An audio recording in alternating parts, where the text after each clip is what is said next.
Good day, you're welcome to News Now on TV360. I'm Tino Adesalami. Nigeria's incumbent president Goodluck Jonathan has denied widespread reports that he spent a whopping 2 trillion naira campaigning for the 2015 elections. The presidency stated this in an official reaction to a story published by Punch newspaper that Mr. Jonathan was concerned about how campaign funds were spent without the desired result in the polls and has called for a probe. Presidential spokesperson Reuben Abati told journalists in Abuja that it is not true that the president has set up any committee as alleged in the story. He also said the entire story is a fabrication, denying the president such huge amount of money for campaigns. He described the report as mischievous, false and embarrassing. He, however, did not disclose how much the president spent during the elections. President Jonathan lost the tightly contested March 28 presidential elections to General Muhammadu Buhari of the All Progressives Congress, APC. The National Working Committee, NWC, of the People's Democratic Party, PDP, did not handle the campaign funds meant for the re-election of Nigeria's President Goodluck Jonathan. Spokesman for the party has said, Olisa met to distance the party's National Working Committee, NWC, from the controversy surrounding the handling of the PDP presidential campaign funds, saying the NWC never received any amount of money from any quarter for the campaigns. He further explained that all funds during the campaign were directed and managed by the Directorate of the Presidential Campaign Organization, which the NWC had no control over. Following the latest wave of xenophobic attacks in South Africa, the Nigerian Consul General in South Africa, Uche Ajulu Okeke, has said Nigerians have lost over 21 million naira worth of properties. Dozens of foreigners, including Nigerians, have been affected in these xenophobic attacks sweeping through South Africa. Ajulu Okeke told the news agency of Nigeria that the loss included looted shops, burnt shops, 2 burnt mechanic workshops, 11 burnt cars and 2 stolen cars, among others. She said that in Durban, 2 of the 3 Nigerians who were wounded during attacks had been treated and discharged from the hospital. The Consul General said that she would go back to Durban to assess the situation on ground and meet with the provincial authority on security of Nigerians in that province. Zulu King Godwill Zwelithini has been accused of fueling the violence with a hate speech. He was widely quoted as saying last month that foreigners should go back to their countries. President Jacob Zuma has condemned the violence. Health officials in Ondo State, southwest Nigeria, say alcohol may be responsible for a mysterious disease which has killed over 17 persons in the town of Odeirele. Breaking newsman in Accurate Today, Commissioner for Health, Dr. Dayo Adeyanju, said preliminary investigation so far show the victims may have been poisoned after consuming a local gin. A WHO representative who was at the briefing denied report, quoting the organization as saying herbicide was to blame for the death. Well, what is clear to us is the fact that it is more like a methanol poison. And what we need to now await is the toxicology test that will truly confirm this. Samples have been sent to UCH within the next couple of days, the test.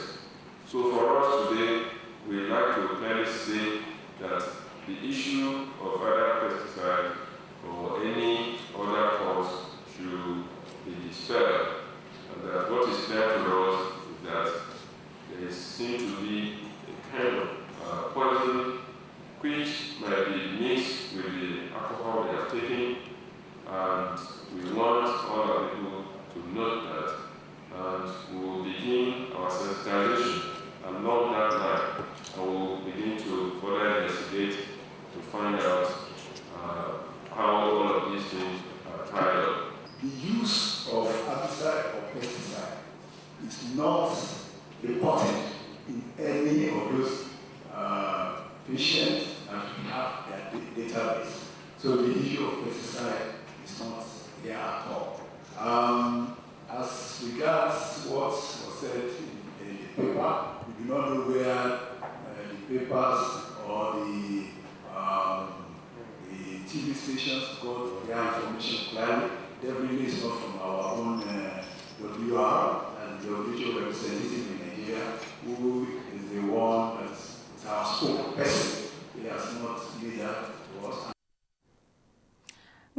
Ondo State Governor Olusegun Mimiko has described the strange illness as confounding. Mimiko, in an address to the people of Ondo State, said he's saddened by the losses and the fear of what looks like an epidemic. He condoled with the families of the deceased, assuring the people of the state that the government is in control of the situation. The 19th APC lawmakers in the Ekiti State House of Assembly, who were locked in a political battle with Governor Ayo Fayose, have accused the governor of showing any commitment to peace. Reacting to a state broadcast by the governor on Sunday, the lawmakers say the content of the broadcast clearly demonstrates the governor was not ready for a peaceful resolution to the political crisis in the state. A statement by the Special Advisor on Media and Speaker Adewale Omiri, Wale Alujobi, said the governor had in his broadcast demonstrated that he was never committed to the peace he preached barely 24 hours before his inciting broadcast. Governor Fayose had in the broadcast asked the people of Ekiti to rise and defend his government and prevent his possible impeachment with the last drop of their blood. The Speaker's aide said the governor's broadcast was shocking, adding that Fayose could not benefit from the law and at the same time prevent other elected representatives of the people from enjoying the same benefit. Fayose aide, however, the Special Assistant to the Ekiti State Governor on Public Communications and Media, Larry Olayinka, has described as false claim by the Speaker of the State House of Assembly, Dr. Adewale Omiri, that Fayose was inciting the people against the APC lawmakers. He said the reality in Ekiti State today is that the people are rising up to defend their mandate, and if Omiri and his APC lawmakers are not working against the people's mandate, they have nothing to fear. The governor's aide, who reiterated Governor Fayose's commitment to peaceful resolution of the crisis and the State House of Assembly, added that the governor cannot stop the people who voted for him from protecting their mandate. Nigeria's former Minister of Information and Senator Uche Chukwumereje has died. He passed away on Sunday, April 19th, after a battle with lung cancer. He was aged 75. Chukwumereje was the senator representing Abia North Senatorial District. A statement released by his son Chidi Chukwumereje said his family surrounded him as his father passed away. Born in November 1939, Chukwumereje was elected as senator in the April 2003 representing North Senatorial District. Chukwumereje served as Minister of Information in the dying days of the military regime of Ibrahim Babangida. He also served as Minister of Information and the interim national government of Ernest Shonekan. The late senator studied economics at the University of Ibadan. He is divorced with 7 children. Condolences have been pouring in for the late Senator Chukwumereje. Nigeria's President Goodluck Jonathan described the late senator as a patriot and nationalist who has left behind an impressive legacy of discipline, honesty, integrity, and hard work in public service. His party, the People's Democratic Party, said, a quote, was deeply saddened by the loss of a highly respected statesman who has made immense contributions to the development of our dear nation. Nigeria's Senate President David Mark, in a statement, said Nigeria has lost an erudite and extraordinary nationalist. Meanwhile, authorities in South Africa say they have arrested over 307 suspects in connection with the xenophobic attacks in the country. It says security agencies have also increased the police presence on the ground after at least 8 deaths in anti-immigrant violence in the past week. David Mahalobo, the Minister of State Security, said they've actually pushed other people to leave their own comfort zone and their homes. More than 1,000 people have been displaced after violence against foreign nationals flared up on March 30 in the country's coastal province of KwaZulu-Natal, whose capital is Durban.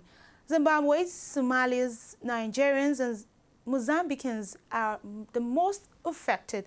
South African vehicles were pelted with stones on Friday, and South African companies are reportedly being threatened with closure in Nigeria. Xenophobic attacks have been witnessed mainly in Durban since the beginning of April 2015. South Africans are looting foreigners' properties and attacking immigrants, especially black ones. The latest wave of the attack comes barely months after the township of Soweto was engulfed in anti-immigrant violence in January. Estimates of the number of foreign nationals in South Africa vary from 2 to 5 million, among a population of more than 51 million in 2008. We'll take a short break right now. When we come back, News Now continues. Every day, every hour, and every minute, news break in Nigeria. Things happen so fast, it's most times difficult to track and comprehend them. But that's what we do right here on TV360. 2015, would you want to come back again? It's like asking Jesus Christ if he knew he was going to die, will you want to come back as the savior of the world again? We do not just help you track the stories, we break them down, explore all the angles, analyze the issues so that you can fully comprehend the stories and use them to make the right decisions.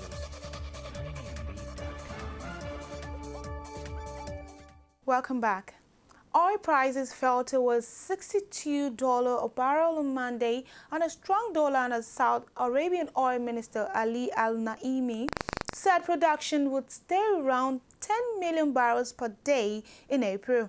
Brent crude was trading down $1.2 at $62.25 by 1,147 GMT, down from an intraday peak of $64.34. U.S. crude for May delivery was down 74% at $55 a barrel, down from an early high of $56.65. Production in the world's biggest crude exporter was stay near record peaks, around 10 million BPD in April.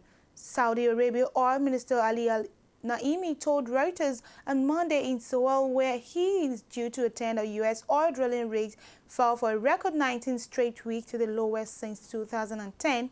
Data from oil services firm Baker Hughes showed, which has helped lift prices from 6 years' lows reached in January. Since the beginning of April, oil prices have risen around 17%, pushed up by report of a possible dip in U.S. But Morgan Stanley warned that Saudi production could be more important than development in the United States. The Lagos state government, Southwest Nigeria, says it has paid 32.2 billion naira into the retirement savings account of its staff members who retired from the state public service between 2010 and 2015. The state government during the weekend also said 6,145 workers had benefited from the retirement benefit, noting that it had issued retirement bond certificates worth 8 billion naira within the same period under review. At a news briefing address alongside Director General of Public Service Staff Development Center Olubunmi Fabonwo and our counterpart in the Lagos State Pension Commission, Laspec at Alausa Ikeja, the Commissioner for Establishment Training and Pensions Florence Oguntuashe said the monthly deduction of 7.5% from employee salary and 7.5% counterpart funding is now over 16 billion naira. She added that the employee joint contributions have cumulatively risen to over 57 billion naira since the inception of the scheme in 2007. Oguntuashe said that the current administration, through LASPEC in collaboration with the state, approved 6 pension fund administrators and 5 insurance companies organized series of seminars for workers of pre-retirement plan in order to prepare them adequately for life after retirement. As many as 700 people are feared dead after a fishing boat packed with migrants capsized off the Libyan coast overnight. The European Union Foreign and Interior Ministers are due to meet in Luxembourg to discuss the deaths of migrants. Some southern European nations say the EU's credibility is now at stake after last year's decision to scale back search and rescue efforts. On Sunday, hundreds are believed to have drowned after their boat sank off the coast of Libya. The UN says the North African Italy route has become the world's deadliest. The 20 meters 70 feet long boat was believed to be carrying up to 700 migrants, and only 28 survivors have been rescued. A boat carrying coffins of the 24 victims found so far has just arrived in Malta, the Italian Coast Guard says. EU Foreign Policy Federica Mogherini said ahead of a foreign ministers meeting there was no easy solution, no magic solution. Italian Prime Minister Matteo Renzi on Sunday said an emergency EU summit by the end of the week had to be priority, adding trafficking was a plague in our continent and bemoaned the lack of European solidarity. At least 218,000 migrants tried to cross the Mediterranean Sea last year to enter the EU from its southern borders, with 3,500 losing their lives in the attempt. The UN High Commissioner for Refugees said the latest sinking could amount to the largest loss of life during a migrant crossing to Europe. And in sport, Pep Guardiola has insisted he will remain Bayern Munich coach next season, despite reports linking him with Manchester City. Guardiola quashed recent report that he is set to take over at Manchester City when his current contract expires in June 2016. The 44-year-old, who was also the former manager of Barcelona, is thought to be a long-term target of the Premier League side. City boss Manuel Pellegrini fears a sack if they miss out on the top four. Bayern, who are 12-point clear with 5 matches, could clinch a third successive Bundesliga title this weekend if nearest rivals Wolfsburg fail to match their result. And the current holders face Borussia Dortmund in the German Cup semi-finals next week. However, their ambitions of winning the Champions League to claim the treble were hampered by a 3-1 first-leg defeat quarter-final opponent Porto. Bayern is staring down the barrel of a Champions League exit at the quarter-final stage if they fail to overturn a 2-goal deficit as a host Porto on Tuesday. Ribery has been out for more than a month. Guardiola's hope of turning the tide around have been hampered by a string of injury absence, including to key players Arjen Robben, David Alaba, Javi Martinez, and Mehdi Benatia-Bastien. Schwarzenegger is also fighting to get fit in time for the game, and Guardiola said the German captain would train with the team late on Monday for the first time. And that ends the news and news now on TV360. I'm Tino Adesalami. Thanks for watching.